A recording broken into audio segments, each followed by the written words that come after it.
Nyinyi ni wahuni, nyinyi ni wahuni, no justification.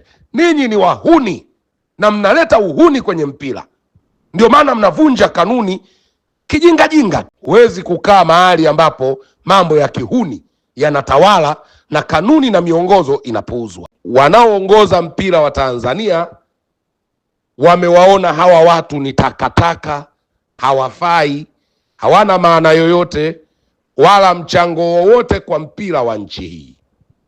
Ndio kwa sababu leo kamati inavunja kanuni makusudi, huku ikijua inavunja kanuni. Hakuna kanuni inayoelekeza kwamba a day before timu isipofanya mazoezi mechi iahirishwe. Haipo hiyo kanuni.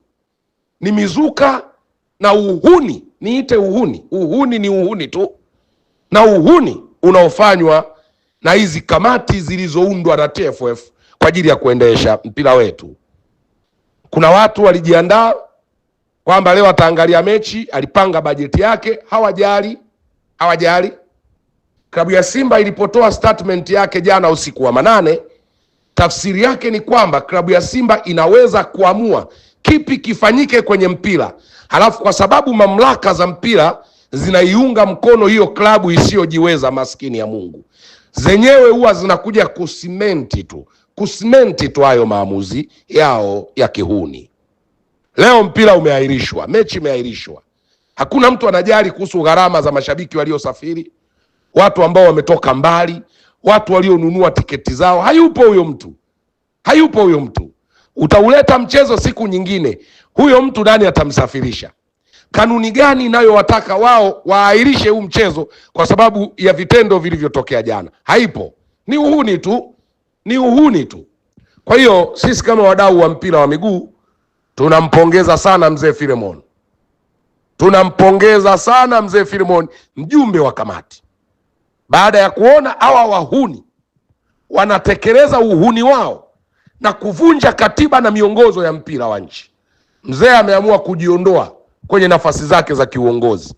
Mzee huyu ametoka nje ya kamati, akasema mimi siwezi kuwa sehemu ya uhuni huu. Hivi ndivyo viongozi mnatakiwa kuwa, uwajibikaji. Hivi ni vitendo vya kihuni tu. Mnadharau mashabiki, watu wengine fedha zao wanapata kwa hali ngumu sana, wanaona lakini twendeni, tutakachotoa kitaendeleza mpira. Na ni kwa sababu mashabiki na wapenzi wa mpira kwenye nchi hawajawahi kufanya maandamano kuja kuwaondoa hapo Karume.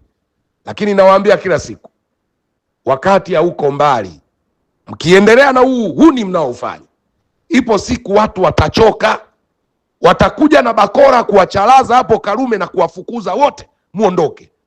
Watu sio wajinga, mnafanya uhuni kwenye ofisi za umma. TFF ni ofisi za umma. Hizi kamati za kihuni zinazoharibu mpira wa nchi yetu ni lazima tutoke tukemee. Sasa nyie mmejifungia kwenye kale kaeneo tutafungia watu. Fungieni. Sina video ya kuangalia mpira wevu. Nifungieni. Wehu. Taangalia mpira kwenye video. Fungia hata maisha. Mnaleta uhuni, mnataka kutazamwa wahuni wakubwa nyie. Mnaahirisha mechi kwa kigezo gani? Yaani Simba inawaamulia nyinyi cha kufanya? Kwa hiyo uhuni wa namna hii hatutauvumilia. Hata mkisema mnatufungia, tufungieni wote sisi. Uhuni ambao umeendelea kufanywa na watu wenye mamlaka wanaoongoza mpira umekuwa unafumbiwa macho sana. Na kama jana kungelikuwa na kosa lolote lililofanyika kwa Simba kutokufanya mazoezi, zipo kanuni. Hakuna kanuni inayoelekeza kwamba mechi iahirishwe. Haipo. Tafsiri yake ni kwamba Simba ndio iliyotoa maamuzi. Hii kamati ya kihuni, na ita ya kihuni kwa msisitizo, imekuja kuyasimenti tu maamuzi ya klabu ya Simba. Na ni kwa nini? Ni kwa sababu ile kamati imejawa na Simba watupu. Leo katika kikao chao, mzee mmoja aitwaye Filemon, mjumbe wa kamati, mzee makini kabisa, kwa sababu yeye hakutaka kuwa sehemu ya udhalimu. Yeye hajataka kuwa sehemu ya uhuni. Naita uhuni. Utamkwe kama uhuni tu. Uhuni ni uhuni. Uhuni huu uliofanywa wa kuahirisha mchezo ambapo hakuna kanuni yoyote inayoelekeza kwamba timu isipofanya mazoezi the day before basi mechi iahirishwe. Haipo. Ni mizuka na uhuni walionao. Hawa ni wahuni.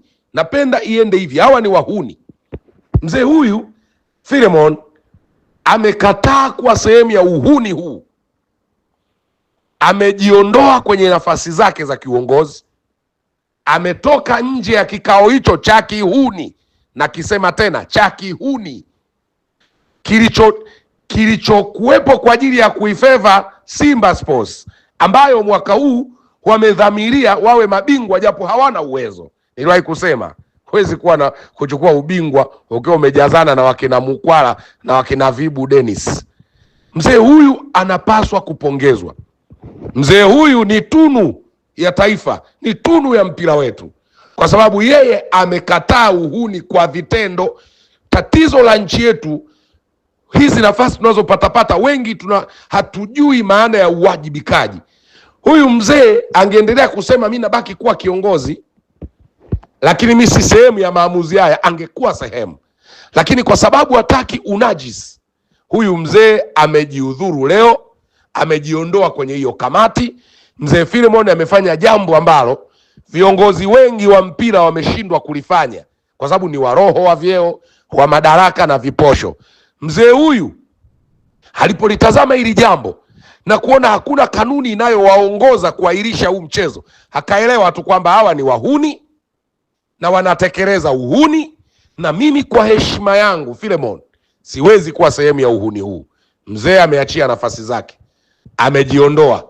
Yeye sio sehemu ya maamuzi haya ya kihuni, nasisitiza ya kihuni yaliyofanywa na wahuni. Mzee amejiondoa. Kwa hiyo huu ndio mpira wetu wa Kitanzania. Simba walicheza na juzi tu hapa mechi ya kimataifa. Wale mabwana walikosa nafasi ya kwenda kufanya mazoezi pale uwanjani, lakini hawakuambia kafu hatuchezi mechi. Walicheza mechi wakalalamikia kitendo hicho. Dabi iliyopita Yanga na Simba, Yanga hawakusogea pale a day before, hawakusogea, lakini hawakuacha kwenda uwanjani kucheza mechi, na walipoenda wakamkanda.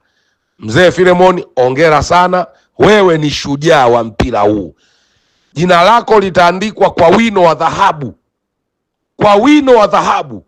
Wewe ni muwajibikaji, unaelewa nini maana ya kuwa kiongozi. Hizi kamati zilizojaa uhujumu na njaa, acha ziendelee kuwabeba Simba. Tunakupongeza mzee, tuko pamoja na wewe. Mungu akutunze na kukubariki.